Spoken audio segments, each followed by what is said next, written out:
Sebelum dirujuk ke Rumah Sakit Umum Zainal Abidin Banda Aceh, sekitar pukul 10 malam pihak keluarga Suryani binti Abdul Wahab sempat diusir oleh petugas keamanan rumah sakit. Pengusiran tersebut dipicu karena pihak keluarga terus mendesak perawat agar segera menghadirkan dokter.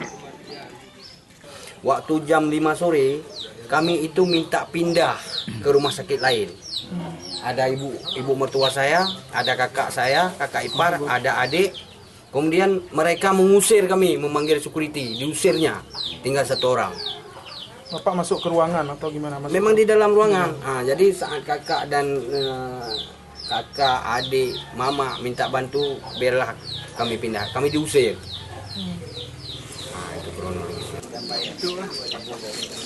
Muslim suami korban menyesalkan tindakan pihak rumah sakit yang mengakibatkan istri dan anak ketiganya meninggal dunia. Sebelumnya, Suryani, pasien bersalin warga Desa Lambate, Kecamatan Darul Kamal, Aceh Besar, sempat terlantar selama 11 jam lebih di rumah sakit milik pemerintah itu karena tidak ada dokter. Dari Aceh Besar, Mulyadi melaporkan untuk Aceh Video.